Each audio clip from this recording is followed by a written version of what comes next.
Usa ka pagtuo, usa ka tingog, usa ka katawhan.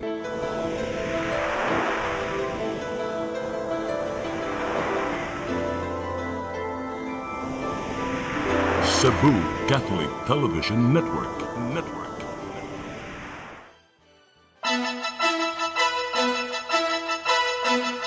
Uluhan sa mga balita sa Sayri 47. Tibuok Semana Santa sa Sugbo. Gihulagway sa kapulisan nga hapsay ug malinaw. Taxi driver nga nangwarta sa K-pop group member nga nagbakasyon sa Sugbo. Imbestigahon. Show cause order. Gi-issue. Magnitude 5.4 nga linog na matyagan din sa Sugbo karong hapon. Tulo ka mga sunog na hitabo sa madaglahing dapit sa syudad sa Sugbo. 31 ka mga panimay na ugdaw.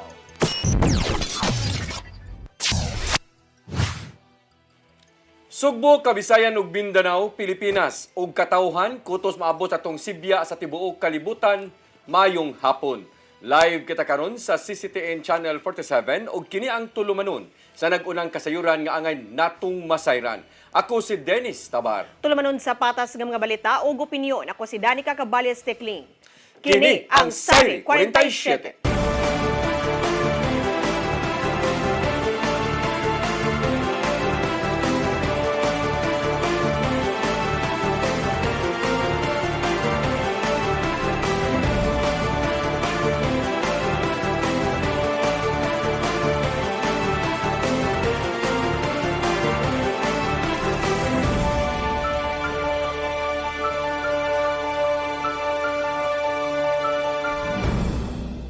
Ug karon sa kompletong detalye sa atong mga balita, kapulisan sa syudad sa Sugbo mihulagway nga hapsay ug malinawon ang tibuok Semana Santa. Way insidente nga nitabo sa mga religious sites sama na lang sa mga simbahan ug sa mga dapit diin didto nagtapok ang mga tao aron pagtimaan sa Biyernes Santo. Ang kasayuran ihatod ni Arnold Bustamante. Gihulagway sa Cebu City Police Office nga hapsay malinawon ra ang tibok Semana Santa nga walay natala nga insidente sa mga dapit nga doon naghihimong relihiyosong kalihukan. Mato ni Police Lieutenant Colonel Franco Rodolfo Oriol, ang Information Officer sa Cebu City Police Office, nga ang hinungdan sa kamalinawon ug hapsay ang mga kalihukan sa Semana Santa sa syudad tungod sa presensya sa mga pulis uban sa mga force multipliers nga gipakatap sa pagpanguna sa hipinini nga si Police Colonel George Ilanan. May pasabot si Oriol nga nagbutang sila og mga police assistance desk sa mga bus terminal, simbahan, pantalan ug mga dapit nga doon daghan nga mga tao nga nagtapok sa wala pa ang Huwebes ug Biyernes Santo. Si Ilanan uban ni Cebu City Mayor Nestor Archibal minspeksyon sa mga simbahan, terminal ug na mga malls aron masiguro nga nahanay ang pagpakatap sa mga pulis ug iya mga personal sa City Hall aron dili makasugat og problema ang publiko atol sa Semana Santa. Sa total assessment nato no sa tibuok Semana Santa is generally peaceful. Ato kaning gina-attribute ang kining luwas usa sa pinaka peaceful orderly nga Semana Santa in the history of Cebu City. Niya ato kaning gipasalamat ang tungod ni sa strategic deployment sa ato mga kapulisan, ilabi na sa mga nakalanlain na mga simbahan, sa mga religious activities. Apil na din na ang deployment nato sa mga terminals o mga seaports o mga malls o mga areas of convergence. Nagatala hinuon ang mga police stations ug ginagmay nga mga insidente sama sa 9 ka kaso sa physical injury, 2 ka lungkab, 9 ka kaso sa pagpangawat, 18 ka vehicular accident ug 1 ka kaso sa pagpamusil pagka Sabado ni Gloria. Bisa pa man ini gibutyag ni Oriol nga wala ra kini makaapekto silang gipatuman nga seguridad sa tibuok Semana Santa. Naay mga isolated cases mga ginagmay na mga insidente na natala nato. Usa niini ang mga mga physical injuries na apotay natala na mga duha ka mga reported na mga lungkab o 9 ka buok na mga insidente sa pagpangawat.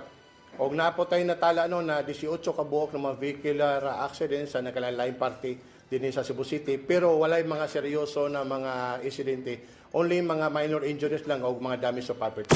Epektibo alas 12:01 ganang kadlawon ang kapulisan nga gipang-deploy sa mga religious sites ang gipangbalik na silang naandang nga unit alang sa normal din lang nga trabaho. May paabot og pagpasalamat sa ilanan sa mga station commanders nga bisanong sila nga gipatuman nga hugot nga seguridad sa ilang tagstag sa jurisdiksyon ug nakabot ang hapsay ug malinawon nga kalihukan sa Semana Santa.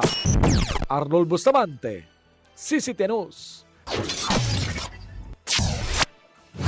Kapin 30,000 ka mga tao ang naghugop sa lungsod sa Minglanilla aron pagsaksi sa tinuig nga sugat kabanhawan reenactment.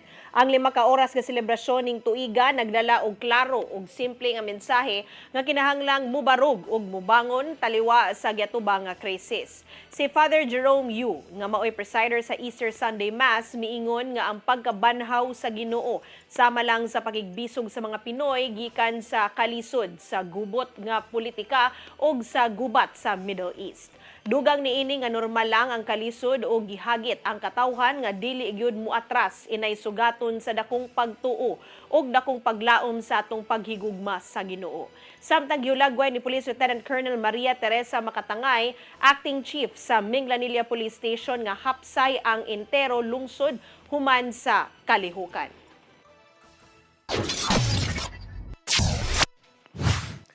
Way natala nga bisan unsang kahasol ang nahimo nga biyahe sa kadalanan niadtong nakalabay nga Semana Santa dinhi sa Central Visayas. Matud ni Land Transportation Franchising and Regulatory Board nga direktor si Abu Samin Matuan nga tungod lang kini sa igong ginaghanon sa mga special permits nga gihatag sa mga bus.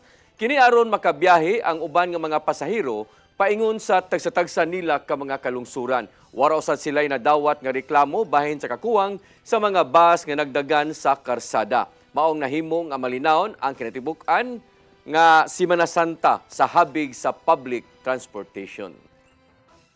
We are really thankful that before the Semana Santa we have issued enough special permits to cater the transportation needs na gagamitin para doon sa Semana Santa. So up to now wala tayong na-receive na reports na may irregularities na nangyari.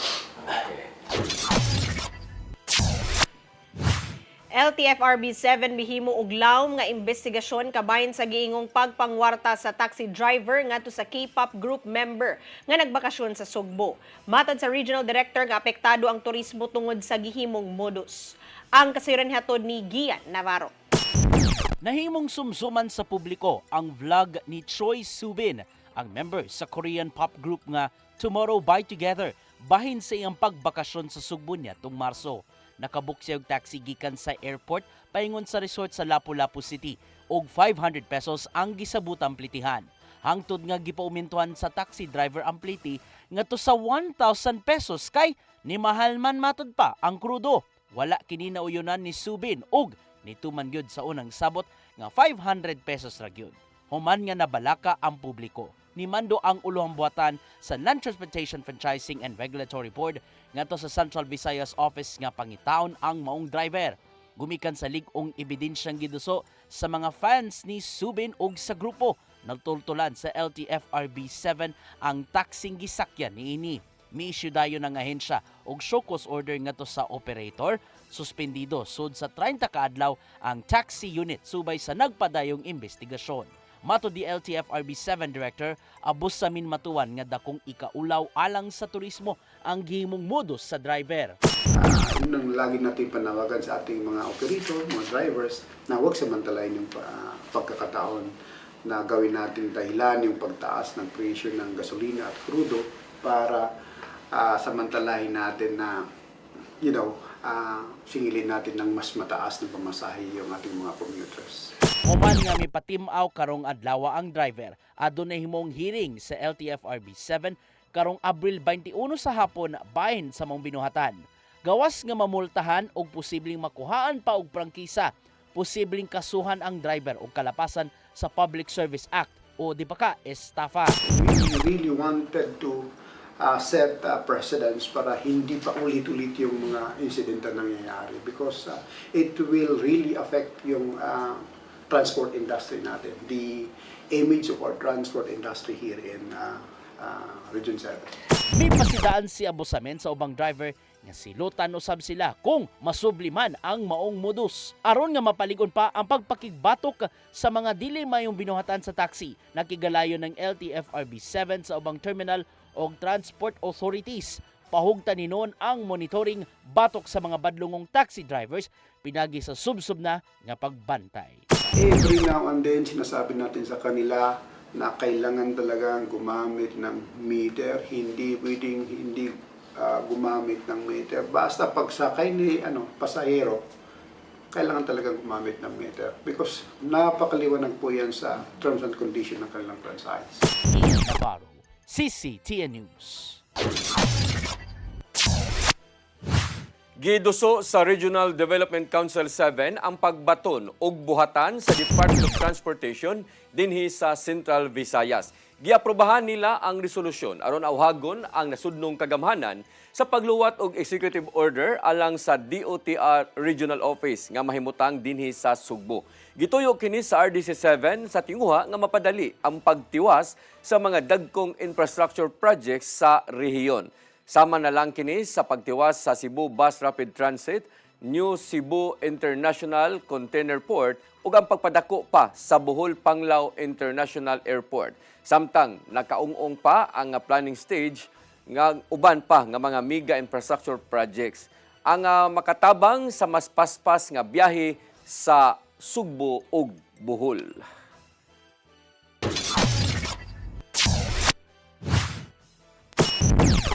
Mosunod, magnitude 5.4 nga linog na matyagan din sa Sugbo karong hapon.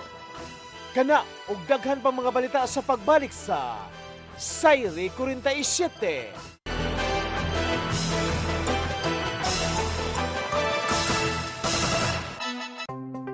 Discover the beauty of the Philippines.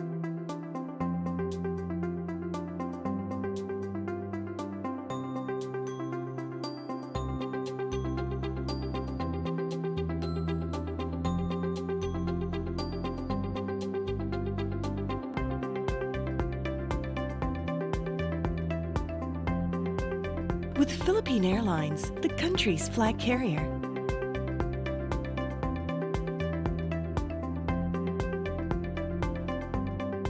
The airline that lets you feel the warmth of the nation.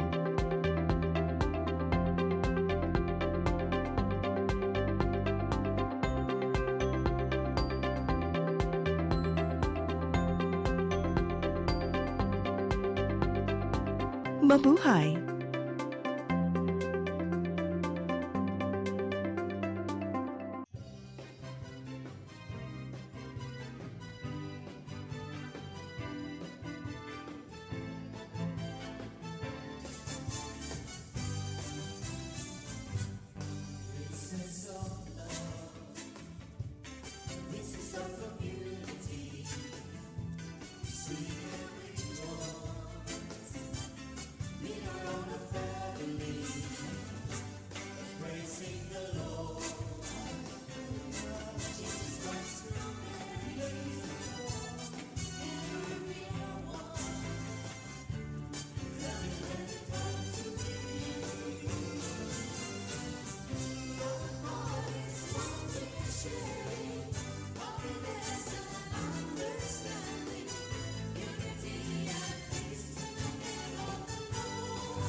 Ma,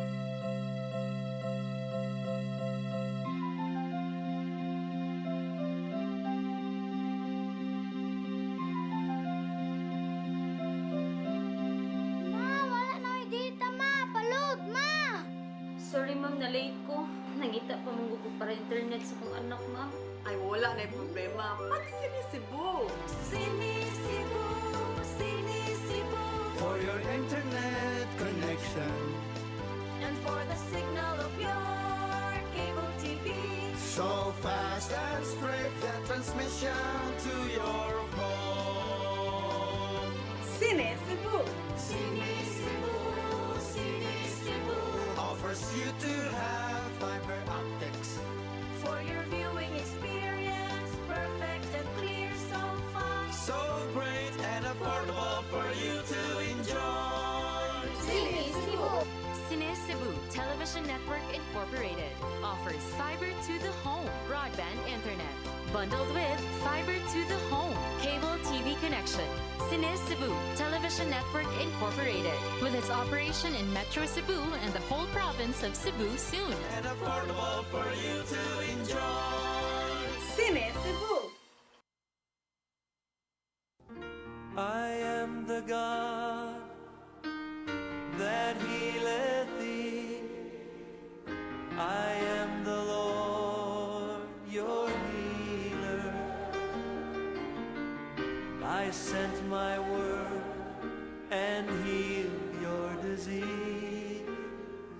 I am the Lord, your healer. I am the God that healeth thee. I am the Lord, your healer. I sent my word and healed your disease. I am the Lord, your healer. I am the God that healeth thee. I am the Lord, your healer. I sent my word and healed your disease. I am the Lord, your healer. I am the God that healeth thee. I am the Lord, your healer.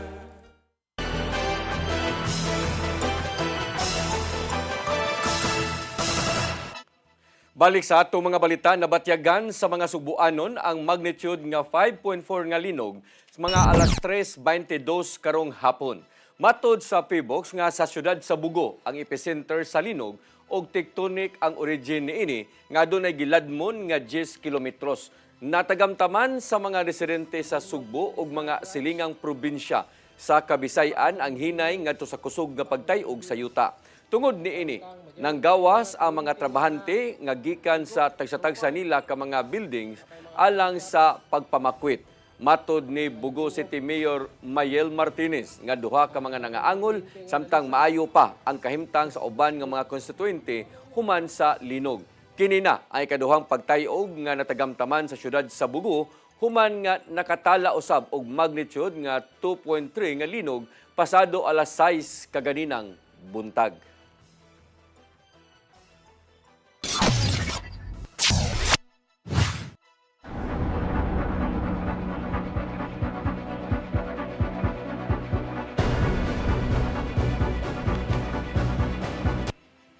Moabot sa 87 ka mga Pinoy gikan sa Qatar nakabalik na sa nasod niadtong nakalabay nga weekend. Kabahin lang kini sa padayong repatriation gikan sa gobyerno human sa kagubot sa Middle East. Ang kasiran hatod ni Gian Navarro. Luwas nang nakauli dinhi sa Pilipinas ang 87 ka mga overseas Filipinos gikan sa nasod nga Qatar isip kabahin sa nagpadayong repatriation sa gobyerno. Sila katong laing batch sa mga OFWs nga nanguli dinhi sa nasod aron makalingkawas sa nagpadayong gubot sa Middle East. Matod sa Department of Migrant Workers nga gilangkuban among repatriates sa 54 ka mga OFWs o 14 ka mga dependents diin niabot sila sa kauluhan natong Sabado sa gabi. Giabiban sila sa mga opisyal sa DMW o Overseas Workers Welfare Administration kon OWA og nakahatag sila dihadayon og post-repatriation assistance sama lang kini sa pagkaon, financial aid, medical support, plitihan paingon sa tagsatag sa nilang Pinoy-anan og kasamtangang kapuy-an.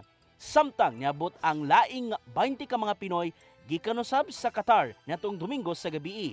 Gilangkuban gyapon kini sa 19 ka mga OFWs ug usa ka dependent nga sakay sa abyon gikan sa Qatar Airways. Sama sa ubang OFWs, dali silang giatagan og tabang gikan sa gobyerno ubos sa gipatumang post-repatriation service program diin. Tinabangay ang mga ahensya sa gobyerno alang niini. Mula pas na sa 564 ka mga OFWs gikan sa Qatar ang nanguli na dinhi sa Pilipinas subay sa nagpadayong repatriation gikan sa kagubot sa Middle East. Pinasubay sab kini sa kamanduan ni Presidente Ferdinand Bongbong Marcos Jr. nga isiguro sa kanunay ang luwas nga pagpauli sa mga Pilipino o pag-abag hangtod na nga magbaton og bag-ong kinabuhi. Gian Navarro, CCTN News. Pope Leo XIV tanawagan og malinawon nga panagsabot aron mahunong na ang padayong gubot sa Middle East. Samtang gidasig ni Cebu Archbishop Abit Oy ang mga Katoliko nga ipabilin ang paglaom bisan paman sa nasunati nga krisis. Ang kasayuran ihatod pagbalik ni Gian Navarro. Sa labing unang Urbi et Orbi From City to the World message ni Pope Leo XIV gikan sa Vatican City. Nagsentro ang iyang mensahe sa kalinaw karong nabanhaw na si Hesukristo. Nanawagan ng Amerikanong Santo Papa nga ipadaplin una ang ilang mga armas o ipaagi na lang sa maayong panagsabot aron nga mahunong na sa hingpit ang gubot sa Middle East. Matod sa Papa nga kung ipatunhay man ang tarong nga paghusay sa mga sulirang giatubang sa isig kanasod, hayan makabot sa laing-laing habig ang kalinaw. Nagpabilin ang kabalaka sa Santo Papa sa libuan ka mga kinabuhing nakalas human nga naggubot ang kampo tali sa Amerika, Israel ug Iran. Ug mas nisamot ang kabudlay sa tanan karong apektado na usab sa nagkamahal na nga presyo sa petroleum products. Ilabi na nga laumang moabot hangtod sa 170 pesos ang presyo sa kada litro nini sa mga gasolinahan, sugod ug mga lawa. We need this song of hope today. It is ourselves, risen with Christ, who must bring him into the streets of the world. Let us then run like Mary Magdalene, announcing him to everyone, living out the joy of the resurrection. Dungan siyang pagsulog sa pagabanahon ni Kristo sa labing unang higayon, gipanginaw ti Cebu Archbishop Alberto Uy nga gisugat sa katawhan ang bag-ong paglaom. Taliwa kini sa pagbudlay gihapon sa transport sector og sa ubang taw ang nasinating epekto sa global fuel crisis.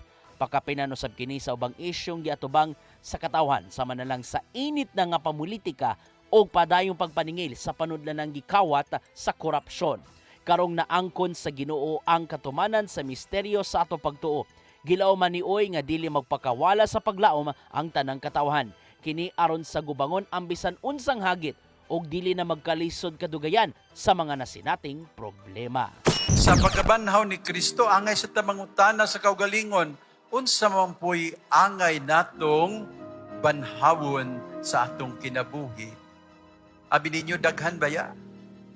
Pananglitan ang atong kinabuhi sa pag-ampo. Daghan nato, mura na magpatay sa atong pag-ampo. Maluya naman ta, di naman ta mulahutay, daghang mga adlaw, di naman tinud-anay ang atong pag-ampo. Gian Navarro, CCTN News. Pagtugod sa mga electric tricycle sa syudad sa Mandawi gitunangan. Giklaro nga kini alang sa mga tricycle nga gustong mobalhin sa e-trike. Ang kasayuran hatod ni Mary Rose Sagarino. Napasar kaganinang buntag sa sesyon sa konseho sa syudad sa Mandawi ang resolusyon pagtuon sa posibleng pagtugot sa mga electric bike sa pipila ka lugar. Giduso ang resolusyon ni Konsehal Carlo Fortuna nga nagtinguha nga mahatagan og alternatibo nga opsyon ang mga tricycle driver ug operator subay sa padayon nga pagsaka sa presyo sa gasolina. Ubos sa resolusyon, ang planong tugutan lang mao ang mga lisensyado nga tricycle driver kung gustong mobalhin sa paggamit og e-trike. Matud ni Fortuna nga sa ubang lugar sa Pilipinas sama sa Boracay, nibalhin na sa paggamit og e-trike pila na katuig. Hinuon iyang giklaro nga ang klase sa e-trike nga tugutan ang pampublikong pasaheroan og dili sama sa mga e-bike. Fuel-fed tricycle to EV e-tricycles din sila and been operating for several years na. So kana nga type nga e-tricycle mo to consider dili kani nga to makita karon sa daan kanang sa carbon ba, not that kind kana yung design siya nga for public. Giklaro usab niya nga motuman gihapon kini sa mga balaod pagdili pagsubay sa highway. Apan sama kang Ronald Tanalgo usa ka tricycle driver, gusto niyang ipabili na lang sa tricycle hilabi na nga aduna na siya gipanag-iya ug wala na ikagasto sa pagpalit og e-trike. Ang battery biya kana biyang pag-charge biya namo biya nya oro mag-run out kuno bi hole kuno atakabaw kay kana biyang electric na to diri karang kuan gagamitan sa binag gasolina sa biya. Tsaba ila na ihatag sa amuang kuano kami pabayron gapon niya nga kami umi nagbayad ni muam gid ni. Mga problema niya ang gasolina naman. Panawagan niya sa gobyerno nga mahatagan og solusyon ug mapaubsan ang presyo sa petrolyo o baka patasan ang plitihan sa tricycle. Mary Rose Sagarino, CCTN News. Kasamtangan nga mulingkod isip gobernador sa lalawigan sa Sugbo si Cebu Vice Governor Glenn Anthony Suco hangtod sa Abril 8. Subay sa giingon nga personal travel ni Gobernador Pamela Baricuatro sa nasod sa Japan.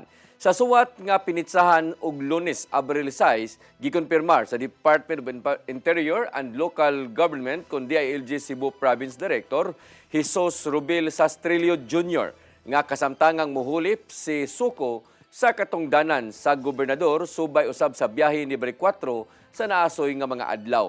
Gilakip ni ini ang dokumento nga nagsaysay nga si 6th District Board Member Lawrence Lagun. Maoy gitahasan nga mulingkod usab isip acting Vice Governor hulip sa katungdanan ni Suco. Matod sa DILG Cebu Province nga kini pinasubay sa lagda sa kagamhanan aron masiguro nga magpadayon ang serbisyo sa probinsya. Paghawan sa mga nagkagubot nga kable sa kadalanan sa syudad sa Mandawi pahingusgan. Kiniuman sa mga nadawat nga reklamo sa mga driver. Ang kasayuran hatod ni Mary Rose Sagarino.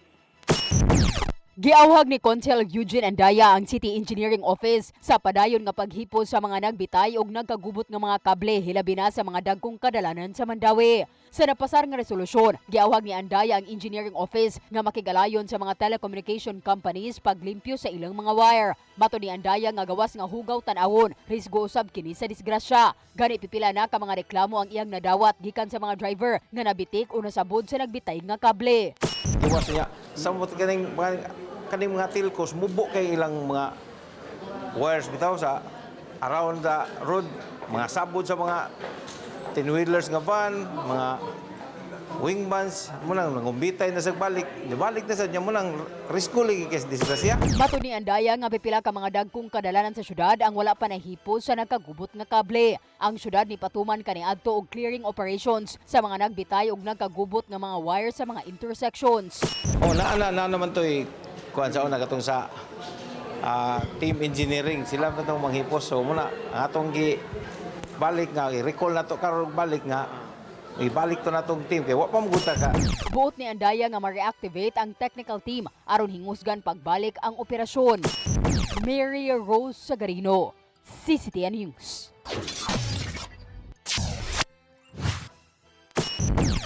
Mosunod, tulo ka mga sunog na hitabo sa managlahing dapit sa syudad sa Sugbo. 31 ka mga panimay na ugdaw. Kana ug daghan pa mga balita sa pagbalik sa Sayri 47.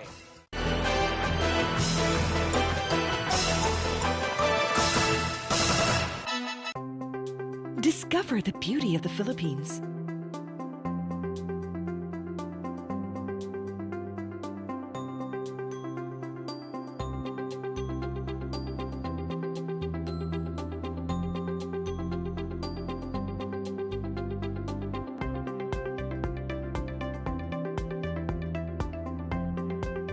with Philippine Airlines, the country's flag carrier.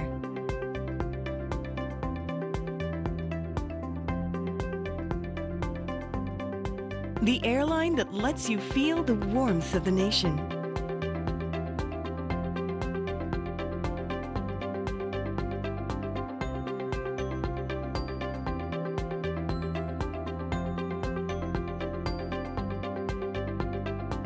Mabuhay!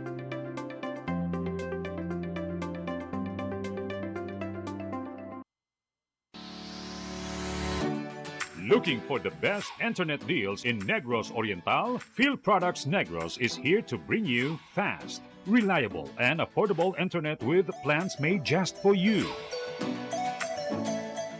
For as low as 899 pesos per month, enjoy speeds of 50 Mbps, perfect for streaming, working, or studying from home. Need more speed?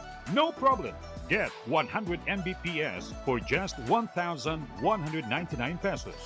150 Mbps for only 1,499 pesos, or our fastest plan, 400 Mbps for just 2,399 pesos per month. Plus, you can add over 100 cable TV channels to your internet plan for just an additional 100 pesos per month. That's entertainment and lightning fast internet all in one.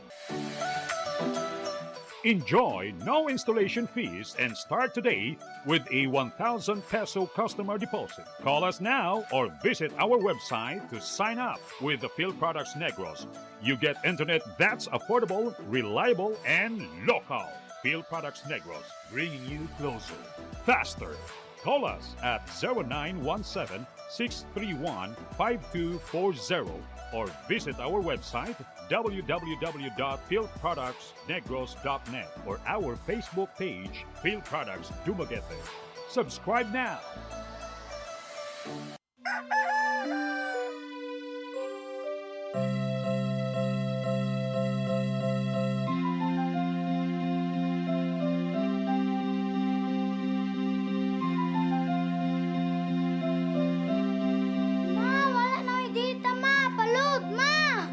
Sorry ma'am, na-late ko. Nangita pa mong ko para internet sa kong anak, ma'am. Ay, wala na problema. Pag sinisibo. Sinisibo, sinisibo. For your internet connection And for the signal of your cable TV. so fast and straight, the transmission to your home. Sinisibo. Sinisibo, sinisibo. Offers you to have fiber optics. For your viewing experience, perfect and clear so far. So great and affordable for you to enjoy. Sinisibo. Cine Cebu Television Network Incorporated offers fiber to the home broadband internet. Bundled with fiber to the home cable TV connection. Cine Cebu Television Network Incorporated, with its operation in Metro Cebu and the whole province of Cebu soon. And affordable for you to enjoy. Sinisibo. Ang kinabuhi puno sa hagit. Sumpila ka, Dri, ha? Ay, paginarte! Magdita ka! Puno sa pangutana. Bata pa gani ka kayo? Nagpuyab-uyab na ka? Kinsa man ang muhamad sa kitin nato dinikaroon ha, kinsa! Kung sibuti mo'y pasabot, Daddy. Puno sa luha. Pagpili pa, ako nga imong anak o kanay imong mga babae. Kasuko. Yung nananado pa. Ano itang ka ni Papa? Apan bisan mangit-ngit pa ang imong kalibutan, aduna pa'y nagpahiping kahayag. Aduna ka pa'y kasumbungan. Mga laman, hanap na. Dear Tatay, Tunog na unlod na. Nganong Waylaing pagi aron masabtan nato ang Biblia. Kinanglan nga doon natay relasyon kang Hesus. Hangtod sa layan natong panaguban, daghang salamat. Shalom. tunog na unlod na.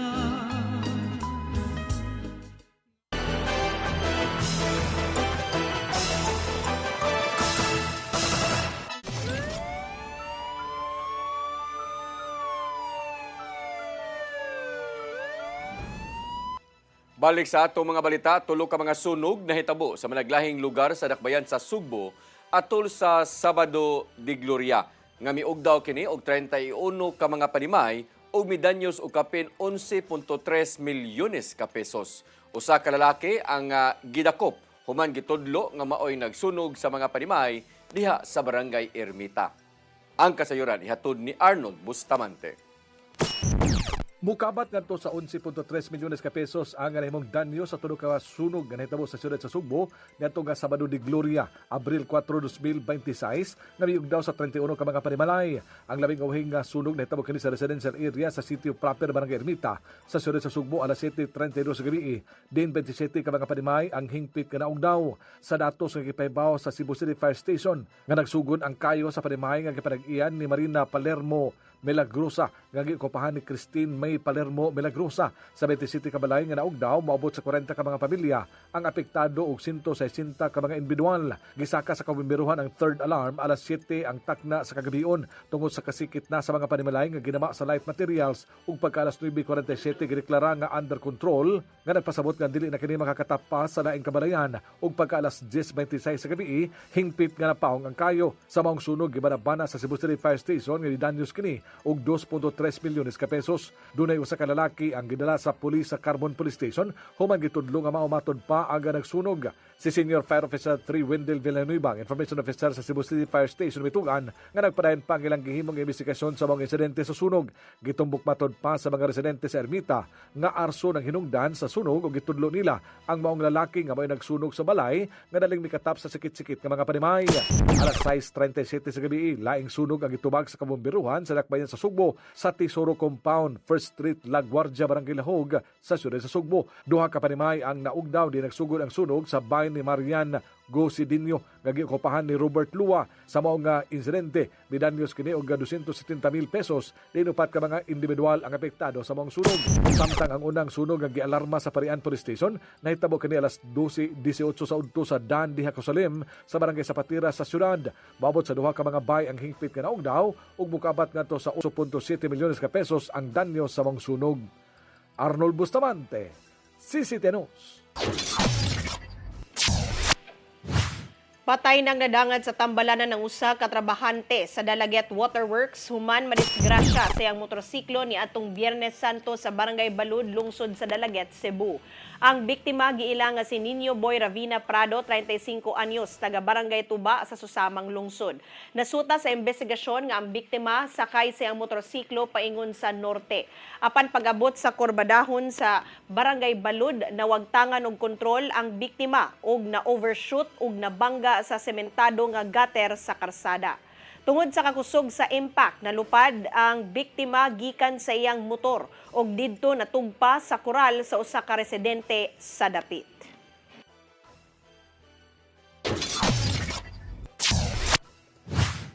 Mao kadtong naglangkob sa atong mga balita sa Sayre 47. Ako si Dennis Tabar. Ako si Danica Cabales Tecling, hangtod ugma sa inyong paboritong tulumanon. Sayre 47.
Congratulations! Nunito Tatay Dodong A. Lemchua,